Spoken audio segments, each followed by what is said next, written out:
Hello everyone, কেমন আছেন সবাই? আরেকটা ব্লগ নিয়ে আসলাম।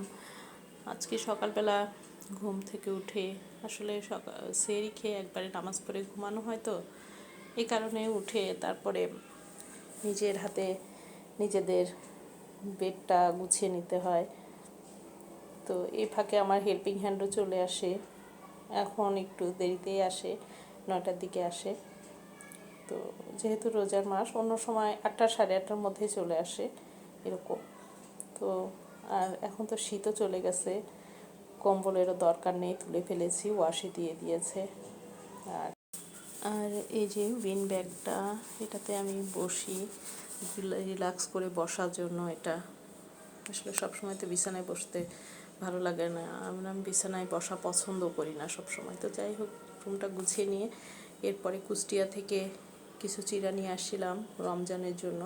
আসলে চিড়াগুলো খাওয়াই হয় না, এত মজা। আসলে নিজেরা বাড়ি থেকে ভেজে করে দিছে আমাদের যারা জমি করে ওই ভাবিরা। তো যাই হোক, পাড়া প্রতিবেশী আমাদের ভাবি হয়। এত মজার চিড়া, আমাদের যে ক্ষেতের ধানের চিড়া দিয়ে, মানে ধান দিয়ে করেছে আর কি।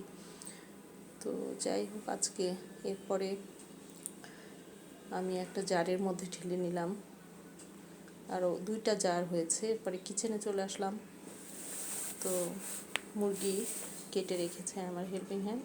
এখানে মশলা নিয়েছি 1.5 চা চামচ মরিচের গুঁড়া, 1.5 চা চামচ হলুদের গুঁড়া, 1 চা চামচ জিরার গুঁড়া, আর আধা চা চামচ ধনিয়ার গুঁড়া দিয়ে একটু ভালো মতো মেখে নিব। আর একটু সরিষার তেল দিয়ে একটু মেখে রাখি 1 ঘন্টার মতো।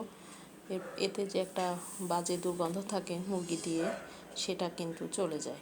তো যাই হোক, ম্যারিনেট করে রেখে এরপরে চুলাতে ফ্রাই প্যান দিয়ে তেল দিয়ে পেঁয়াজ দিয়ে, এখানে আবার ওই যে নতুন পেঁয়াজের মধ্যে কিছু ডাটা থাকে না, কলির যে মোটা, ওগুলো আবার আমার হেল্পিং হ্যান্ড মাঝে মাঝে বেছে দেয়, মাঝে মাঝে দেয় না। এগুলো আবার আমাকে বাছতে হয়। তো যাই হোক, এরপরে হলুদের গুঁড়া, একটু মরিচের গুঁড়া, একটু ধনিয়ার গুঁড়া, জিরার গুঁড়া অ্যাড করে মশলাটা একটু কষিয়ে নিব। এরপরে আমি কয়েকটা চিংড়ি মাছ দিয়ে দিব, একেবারে ছোট না। তো যাই হোক, বেশ একটু গোটা গোটা আছে। এই চিংড়ি মাছ দিয়ে একটু কষিয়ে নিয়ে অল্প একটু পানি অ্যাড করলাম। এরপরে কাঁচামরিচ দিয়ে দিলাম 2টা। রোজার মাস তো আমার হাজব্যান্ড একদমই ঝাল পছন্দ করে না, মানে রোজা রেখে ওনার ঝাল খেলে অসুবিধা। তো যাই হোক, হালকা ঝালে আর কি রান্না করি। এরপরে ঢেঁড়স দিয়ে চিংড়ি দিয়ে একটা চচ্চড়ি করব। এই জন্য ঢেঁড়স আর চিংড়িটা একটু ভালো মতো কষিয়ে নিয়ে হালকা করে আমি রান্না করব, ঢেকে দেব না। এতে কালারটা আবার কেমন হয়ে যায়, কটা কটা কালার হয়ে যায়, ভালো লাগে না। তো কষানো শেষ, এই পর্যায়ে পানি অ্যাড করে দিলাম সিদ্ধ হওয়ার জন্য। আর চিংড়ির সাথে তো খুব বেশি কষাতে হয় না। এরপরে কড়াইতে তেল দিয়ে এরপরে এখানে 1 চা চামচ জিরার গুঁড়া, তেজপাতা, ছোটো এলাচ, বড় এলাচ, দারুচিনি আর লবঙ্গ নিয়েছি। তো এটা একটু 20-30 সেকেন্ড ভেজে নিয়ে তারপরে পেঁয়াজ দিয়ে দিয়ে এরপরে একটু হালকা নাড়াচাড়া করে এরপরে 2 চামচ রসুন বাটা আর 1 চামচ আদা বাটা দিয়ে, আর এদিকে তরকারিটাও একটু নাড়াচাড়া করে দিচ্ছি। এখানে বলক এসে গেছে। তো একটু মশলাটা কষিয়ে নিয়ে আমি আবার 3 কোয়া রসুন দিয়ে দিলাম, ছোলা ছিল, রসুনটা অ্যাড করে দিয়ে এরপরে মাংসগুলো আমি অ্যাড করে দিলাম। এই পর্যায়ে একটু নাড়াচাড়া করব কিছুক্ষণ, মিডিয়াম হিটে রেখে আস্তে আস্তে নাড়াচাড়া করতে হয় যাতে পানিটা শুকিয়ে যায়। তো এই পর্যায়ে ভালো মতো বেশ অনেকটা পানি আসছে, মুরগিতে পানি দেখা যাচ্ছিল না, কিন্তু যতই রান্না হচ্ছে ততই পানি ছেড়ে দিচ্ছে। তো এই পর্যায়ে কিন্তু আমার ঢেঁড়সের চচ্চড়িটা হয়ে গেল। তো এখন আমি মুরগিটা ভালো মতো কষিয়ে নিব। সুন্দর একটা স্মেল ছড়িয়েছে। তো ভালো মতো কষিয়ে নিয়ে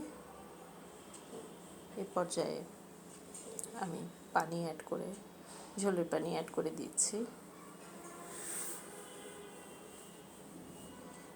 এরপরে কড়ায় 4-5টা নেড়ে চেড়ে মশলাগুলো নামিয়ে দিয়ে তারপরে লবণ দিয়ে দিলাম। যেহেতু লবণ একদমই কম দিয়েছিলাম আমি সবসময় এভাবে, তাই দেখেন একটু নরম হয়ে গেছে এক পাশ দিয়ে নাড়াচাড়া করে খুন্তির খোঁচা লেগে। তো এখানে কিন্তু তরকারি প্রায় হয়ে আসছে। এখন আমি একটু গরম মশলার গুঁড়ো অ্যাড করে একটু নাড়াচাড়া করে এরপরে নামিয়ে নেব। একটু ঝোল আমি রাখবো, কারণ রোজার মাসে তো একটু ঝোল লাগে, এই জন্য খুব বেশি তরকারি তো খাওয়া হয় না, এই জন্য। তো তারপরে এখানে আমি খাবার দাবার টেবিলে দিয়ে দিয়েছি গুছিয়ে সব। চচ্চড়িটাও খুব সুন্দর হয়েছে মাশাআল্লাহ কালারটা। আর এখানে ইফতারের আয়োজনে ছিল আজকে চিড়া ভিজিয়েছিলাম, 1 মুঠো করে চিড়া নিলাম, 2 জন 2 মুঠো।